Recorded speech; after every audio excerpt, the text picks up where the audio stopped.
What's up, guys? Welcome back to Kyusha Limit. Dougie B here, and we got something new for you today. So as you saw in the previous video, the 73 is gone, and I don't think anybody's seen this car on the channel. I don't think I put any pictures, or it hasn't been any video because it's been outside, but I picked up a little treat in the winter time that was not running the greatest, and we got to do some work to it. I haven't fired it up since the winter, so we're gonna go do that right now. I'm probably gonna keep the video fairly limited as to what you can see, just due to the fact that it's outside and for privacy reasons, obviously. So, but we're gonna get it fired up and we're gonna go wash it and kind of give you guys a little bit of a rundown on it. And yeah, and I wanna hear what you guys think about it and what you think we should do with it. So, catch you soon. All right, guys, here we go. Gonna keep it pretty limited as, like I said, I just wanna watch the privacy end of things, but it is a Datsun. And any of you keen Datsun guys may know what this is. It was only called the Datsun 510 in North America, which means it was called something else everywhere else in the world. So look at this little gem. Like I said, I'm gonna just keep the video short and sweet, but we're gonna get this thing fired up right now. Take a look at that. Wagon life. Keen eyes would have spotted that. Right on. All right, let's get this battery in this thing. Let's get it fired up. There we go. It's sweet little L20B in this rig. So yeah, I'm gonna get the camera set up here. I'll throw the battery in, and I'm gonna explain a little bit about some of the issues it has, and then we're gonna go wash it. So assuming it starts. So yeah, here we go.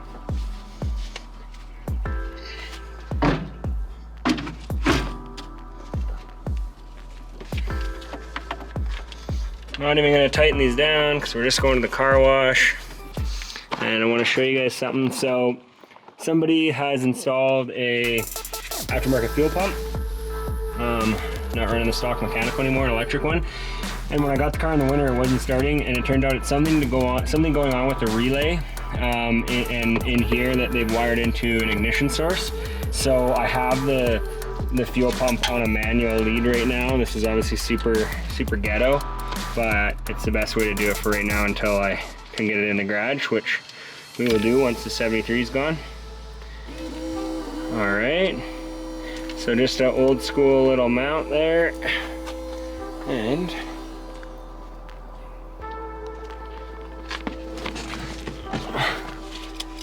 got the key here.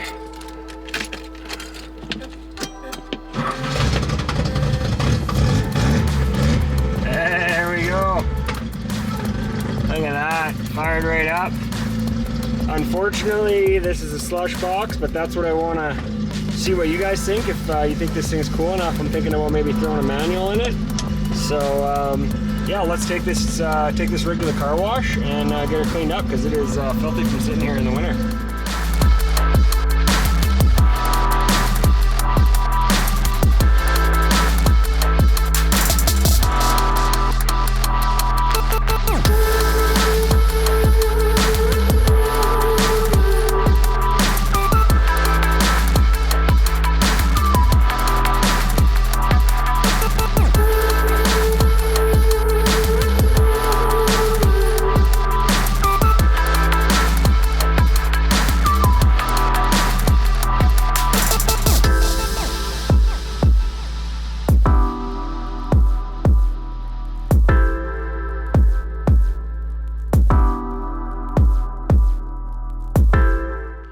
So we're also going to give you a little driving video. Yeah, let's get her fired up. I'll kind of show you what it's doing with how it runs and drives. So it fires up good, it'll idle pretty good. Once it's warmed up a little bit warm, it starts to cut out a little bit. You can kind of hear it starting to do that. And I find I'm going to drive it like a manual. So if I put it in neutral and put my foot on the brake, it lights and stuff and keep it running, it's pretty good. See, it wants to die there again. So I'm pretty sure this is carb related. And definitely probably some timing and stuff too. So yeah, but like it kind of loads up a little bit on the bottom. See, it wants to die there. Yeah, it's kind of, oh, see, it died on me. So it's kind of hit and miss, but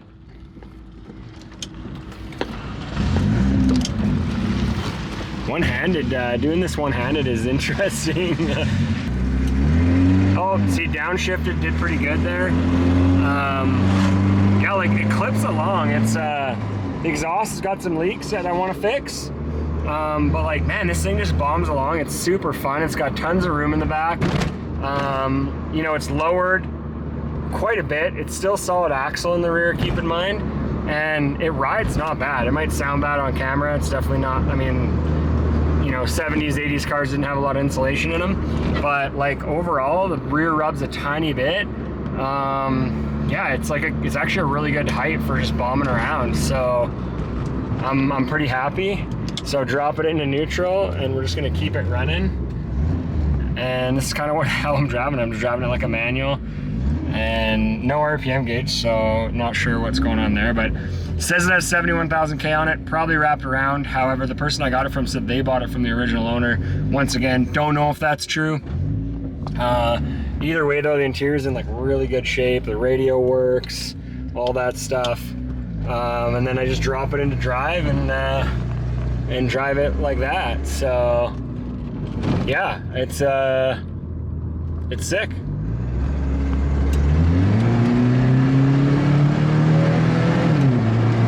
Tranny shifts good, shifts smooth.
Alright guys, here she is. Super excited to show this to you. Probably this isn't the best place to do it lighting wise, but it was just somewhere that's kind of private.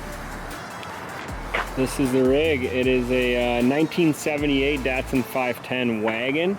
And anybody that was guessing earlier in the chat on the video, it was called a Stanza in most parts of the world, but it was called a 510 in North America because they were trying to kind of live on the success that the 510 had in the previous chassis. So this is referred to as a A10 chassis. So you can, I don't know if you guys can see that there, but anyways, WHL A10 is what it is. And yeah, this is her. It is by no means mint. However, it's in really good shape, all things considered. Considering how most Datsuns usually are, I'm really happy with this thing. It's sick. Yeah, let's just kind of give you guys, it's dirty. Obviously, I just gave it this quick wash. So definitely got rust along the bottom here. Not sure what I'm gonna do about that, or if I'm gonna do anything. I kind of am liking the patina-y look on it, to be honest. So yeah, I haven't quite decided. These cars aren't inherently super valuable, so restoring it's probably not really worth it. But it rounds out the collection. Yeah, it's just really cool unit to have on the channel. So I'm excited to be able to show you guys it. And we do have lots of stuff that we need to do to it. That's probably locked. Give you guys a little bit of the inside here.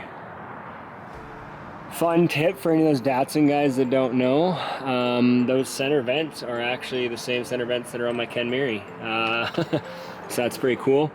Obviously needs a cleanup inside, but overall it's pretty rad. And auto on this one, but I'm thinking about throwing a 4-speed manual in it, maybe even a 5-speed manual if I can find them. 5 speeds are pretty pricey though, so not sure it's worth it. And there you have it. L20B carbureted. I think it's a Hitachi DHC 340 or 430 or something like that. And that brings me to the topic of that's what we need to work on. So Car's not running 100% right. It wants to die at idle. It does seem to run moderately good when it's running, but you definitely got to be on the throttle. So we got to sort that out. We obviously have to sort out the fuel pump issue that I was talking about before. That should be pretty easy. I think it just needs a new relay, or at least some of the wiring changed around so that the relay is in there correctly. Coolant shouldn't be too hot. It needs a coolant flush, and it is low on coolant for sure. So we got to do that. I also took the liberty of ordering some parts for this back in the wintertime, kind of with intention to be working on it. And I got like new thermostat, I got a carb rebuild kit, I got obviously some new coolant, some new oil. The fuel filter and fuel pump were already done. I have a new air filter for it. Yeah, I have just like kind of a bunch of random stuff, some new gaskets. The main goal for right now is just get it running good. So that obviously you don't need the fuel pump wire, but also just get it running good so that I can take it out and drive it and just bomb it around. The wipers work intermittently on it as well. So that's something else I really want to get working. Other than that, like, everything works pretty good on it. It's obviously been in an accident in this front corner based on the amount of dent in the fender that it wasn't repaired, and also you can see in here that it's been crunched in a bit. Nothing major. Overall, I think it's really sweet. The previous owners did like an old school 510 wagon bumper on it, and this piece is actually the piece that was the dividing gap between the old bumper, the big thick one like it has in the back, and they just cut it down and threw it on. I think it looks really rad. So yeah, just overall it's sick. I'm excited. I want to hear what you guys think about it, what you think we should do with it. I do have some cooler wheels that I for sure think I'm going to put on it. I got some 13-inch Enki Apaches, some old school ones. So yeah, I'm open to just kind of your guys' thoughts and opinions on what you think we should do with it. Should we keep it ratty? Should we fix it up? Should we slap those wheels on it? Should we just get rid of it, move on to another car? I mean, I got a couple other Z's, I got a Ken Mary, I got some other stuff to work on, but I thought at least getting this thing running right would be cool. So anyways, didn't want to make this video too long. I'm rambling on. Yeah, post in the comments below. Tell me what you guys think about it, and tell me what you think we should do with it. And yeah, thanks for watching this episode, guys.